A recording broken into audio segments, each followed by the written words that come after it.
வாமா மின்னல்னு சொல்ற மாதிரி இந்த 1 வீக் எப்படி போச்சுன்னே தெரியலைங்க. நாளைலேருந்து ஸ்கூல் ரொட்டீனான லைஃப்க்கு போக வேண்டியதுதான். அதுக்காக பார்த்தீங்கன்னா, வெஜிடபிள்ஸ்லாம் வாங்கிட்டு வந்து எல்லாமே வாஷ் பண்ணி எடுத்து வச்சுக்கலான்னு சொல்லிட்டு ரெடி பண்ணிட்டு இருக்கேன். இதில வந்து நெறைய உங்களுக்கு டிப்ஸுமே இருக்கும். நீங்க வந்து காலையில ஆஃபீஸ் போறீங்கன்னா, இல்ல வந்து ஒரு நாள் லேட்டா எழுந்துட்டீங்கன்னா கூட, இது வந்து உங்களுக்கு யூஸ்ஃபுல்லா இருக்குங்க. எல்லா வெஜிடபிள்ஸையும் ஃபர்ஸ்ட்டு நம்ம வாஷ் பண்ணிட்டு, ஃப்ரிட்ஜில வந்து ஆர்கனைஸ் பண்ணி வச்சுக்கலாம். அதுக்கப்புறம் பார்த்தீங்கன்னா, பெரண்ட தொக்குமே பார்த்தீங்கன்னா, இந்த வாரத்துக்கு நான் வந்து பண்ணி வச்சுட போறேன். அதுக்காக வந்து கட் பண்ணி வச்சாச்சு. இது கூடவே பார்த்தீங்கன்னா, கருவேப்பிலை, புதினா, கொத்தமல்லி எல்லாமே கிளீன் பண்ணி அத ஒரு பாக்ஸ்ல வந்து நம்ம போட்டு வச்சுட்டோம்னா, காலைல நீங்க வந்து ஒரு வெஜிடபிள் ரைஸோ, வேற எதுக்குன்னா கூட நீங்க டக்கு டக்குன்னு யூஸ் பண்ணிக்கலாம். கிளீன் பண்ணி வச்சுட்டீங்கன்னா, அது கூடவே பார்த்தீங்கன்னா, இந்த வீக்குக்கான இஞ்சி பூண்டு பேஸ்ட் கொஞ்சமா ஆயில் விட்டு, அது கூட கொஞ்சம் கல் உப்பும் சேர்த்து நீங்க அரைச்சு வச்சுட்டீங்கன்னா, 1 வீக்குக்கு அப்படியே ஃப்ரெஷ்ஷா இருக்கும். இது கூடவே காராமணி கொஞ்சம் ஊற வச்சிருந்தேன்.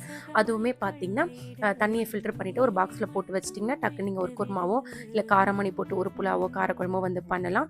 இதெல்லாம் நான் சாங் கேட்டுட்டே பண்ணதுனால எனக்கு எப்படி போச்சுன்னே